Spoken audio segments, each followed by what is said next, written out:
It's March in Tampa, Florida. As spring approaches, so does the most exciting time in college basketball, March Madness. Tampa is also the home of the 2015 Women's Final Four and the USF Bulls. The clock dribbles past Morgan, rises, fires, swish! The Bulls have been on a historic run, which has seen the program's first ever top 25 ranking and the topping of the 20-win mark faster than any other team in program history. They feed off intense defense and fast-paced offense that relies on shooters and slashers. No player better suits head coach Jose Fernandez's playing style like junior point guard Shalethia Stringfield.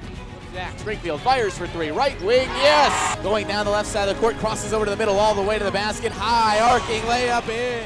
When she get on the court, like, she just on goal, like she gonna dive. Like I said, she gonna dive. Like when she run, like she probably one of the fastest people on our team. She's a really competitive player that wants to win all the time. She's really, really aggressive, and I feel like she has the desire to do her best all the time. So that's why she's really good. She's just gonna give you everything, like I said. Like she gonna bang, she gonna defend, she gonna knock down shots, she gonna direct the team. She the point guard.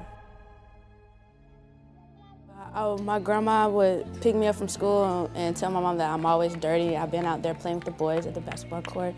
And then my mom would just say, let her be, she's having fun. So that's kind of how I got into liking basketball when I was younger. And then my mom and dad seen this thing in the mall that said signing your kid up to play basketball. So he said, well, since she's always playing basketball, let's just sign her up and see how she goes. Shalethia went from the playgrounds to high school stardom at Potter's House Christian Academy in Jacksonville. Her team of underdogs traveled the nation to take on the best of the best and grabbed national attention for their wins against traditional powerhouses. It's like nobody thought we would beat the top team, so we took that to heart. So we came out there and beat the top teams, and then we started getting X's on our backs because we were getting so much better and we wanted to be like the top team in the nation. So we had played the top people, beat them, and then people wanted to beat us because we were so good. The experience was good. It was different because you around your team that, like, the players that I know, I was around them almost every time because I also played AAU with them. So it was a great experience for each and every one of us. Their high school team became their AAU team, and it was just like a whirlwind tour. They would pack up an RV, they would travel the country throughout high school season and play the best of the best, and then in the summer ball circuit, they would be in that same RV, and you just got a sense because they didn't really have any true post players, so it was kind of David versus Goliath, a bunch of little guards with great energy that traveled in their RV, and it was a real close-knit family. But on October 22, 2008, Stringfield and her family would experience a tragedy that would change their lives forever. One day, coming home from practice, late night, my brother and my mom had said they were going somewhere. I thought they were going out to get something to eat or pick up something. So they were gone for a long time. I didn't think nothing of it. I was just still home, just watching TV. They didn't come home until I had to go to school in the morning. And I didn't pay nothing attention to the tag that they had on. Who would want to pay attention to it or just think about it? So my mom took me to school that day. Just normal day at school, just going to classes and doing work, waiting for practice to come. Then I get called to my principal's office, thinking, what did I do now, type of thing. My coach was in there, and I saw my mom crying, and she had told me that my dad had been shot, and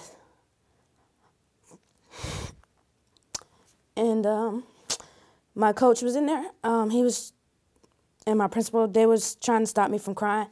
And I was just like, are you serious? And she's just like, yes, it happened last night. That's why we didn't tell you, because we didn't think nothing was serious. And then she said, this would probably be your last time seeing or talking to him. And then I just shut down, and my coach, he tried to pick me back up, but he couldn't either because he couldn't control himself. So my coach rushed me, my mom to the hospital. My brother, my grandma, my sister, everybody was there waiting to see him. So when I got there, they took me back to see him. It was horrible because at a young age, you don't want to see what you saw. Just like him, you wouldn't want to see the person that raised you with so much blood around him, and just a person that you can't talk back to you, and just to know that you won't be able to hear his voice anymore is crazy. And just from what they said, he it was a violence crime where I used to play at with him when I would just go out there to chill with him. But my coach stayed at the hospital until I felt like if I wanted to go back with him, just to be around him and Britt and Antoinette and Lolia, because they know we were so close, so they know they were always going to be there. So I told them no, I just stayed at the hospital. And then I took a breath and went outside into the lobby, to the area, and then later on, after I didn't feel like being in there anymore, I just went back to practice and then watched them practice because I wasn't in the mood to practice anymore. You don't want to see that happen to someone you love. And whoever did it, like, you want to hear why they did it, and then if you see them, you want to react on doing something. But at that moment, I had to just think of, like, what would happen to me, like, what my family would think, and then just a lot of thoughts going in, like, this person really has to pay for what they did. It's no reason why you should just want to hurt a good person that just everybody liked. And, like, basketball, do I want to still play it anymore if he's gone? Or I just had a lot of questions of why did this happen, why, and just so much whys. Daryl Stringfield's prognosis would improve over the next couple of months, which allowed him to open his eyes and speak to his family members for the first time since the shooting. After months in the hospital, Daryl told Shalethia to make the trip with her team for their next tournament and that he would see her once she returned. But that would be the last time the two would speak. So we're heading back, and we arrive, I want to say, in the morning we got there. So my mom picked me up. She had a normal face. I was wondering why we didn't go to the hospital when she picked me up, but she took me to my auntie's house where my grandma, my brother was, and my little cousin. And my mom stands in front of me and holds my hand and says, "Your father has passed away." And she just bust out, and I bust out just mad. And I can remember punching the wall, almost breaking my hand, and just walking outside, just mad. Wanted to do some things, but I couldn't.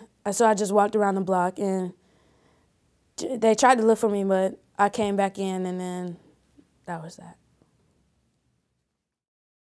As time passed, Shalethia Stringfield's basketball career started to blossom. While on that dominating team from Potters, she would find herself being recruited by schools all over the nation, but one coach in particular stood out amongst the rest. I want to say the first time I remember meeting Coach O was when my high school coach, Coach Tony Bannister, introduced me to him, saying that he's been looking at me like since I was very little. When in middle school, and he's been following me for so long, and then I was like, oh, okay. I didn't know what to say because I didn't know him like that. And so we just introduced and just started talking. There was something about the way she played and knowing Coach Fernandez's style and up-tempo, and you could see she had leadership qualities, she had great feet, she competed every play, and the team as whole was very, very competitive, and she stuck out on a very talented team. She might not have been the best shooter or the best rebounder or the bbest driver, but if you took everything together, she was the one we decided on. He would come to our games. I would see him. My high school coach would be like, Joe, there's your coach right there. Because I haven't signed yet, so he was there still. I think that made me more interested in like going to USF because he was always around and he was serious about getting me. Some coaches don't always do that. They just say they want you and just know, like they know you play good, but they don't really come out and watch you play. You kind of just let people know your interest. You go through the coach, you let them know your interest.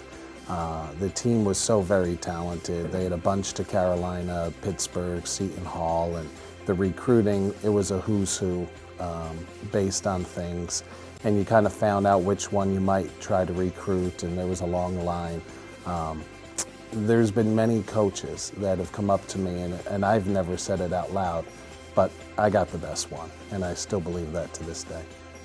I interacted more with Coach O, and then just seeing how like they play fit my style, I would say, how I play. So that was another decision that made me just, when I went back home and talked with my coach about the decision that I should make, and he said, like, while we were talking, yeah, I understand that, and this school does fit you, and he knew that Coach O would take me under his wings and be the coach and guidance that he was coaching me. So that was another decision that made me come here to USF. Recruiting, it wasn't so much about selling Coach Fernandez or the basketball program or this university. It became more about life. It became about family. And then she would start calling. So then I knew there was interest on the other side. Knowing that, like, if my dad would spoke to him, like, make sure my daughter's okay, like, he would trust Coach O to, like, be on my case. So it would be like, you can't get mad at him because I told him to do that type of thing. Just knowing that he also has a kid himself, so he knows like about parenting and backing off and being the coach also. So he's balancing both, I would say. So for me, I needed that, I would say, because if I didn't have that, I wouldn't just. I mean, I would just have like okay grades, meaning like C's. I probably wouldn't push as hard, even though I know I'm hard on myself and want to do good at all things. I just needed that guidance to get me through days, even though like he's tough always, and just know that I'm rooting for you, like I'm trying to push you to the next level. March 30th, 2014. The WNIT quarterfinals. USF versus Mississippi State in Starkville. The Bulls found themselves down, in foul trouble, and looking for someone to step up. And Stringfield's number would be called. Greens comes off a left, one switch by Mississippi State. Going into Stringfield, she hangs and finishes. Weber, no call. Tipped away by Stringfield, racing down the ball. May is there, commits the foul, and the basket for USF to take the lead. I knew Courtney had gotten in foul trouble. She was kind of a bit down. Coach was like, I know we was down a little bit, and I just didn't want to have like go into that moment where if we lose, like we should have really like won this game type of feeling. So I just felt like I should have took my team on my back. Mississippi State, the Bulls at the ball. Stringfield to the basket, hit hard, no call, but the layup on the left side. And here comes USF. Stringfield pushes across. Jose Fernandez holds two stop signs up. Stringfield goes anyway, gets the basket and the foul. And how about that for Shalethia Stringfield? After battling back from an early deficit, USF trailed by 2 with 4.2 seconds left in regulation. The stage was set for history. Mississippi State. Jenkins waiting for the ball.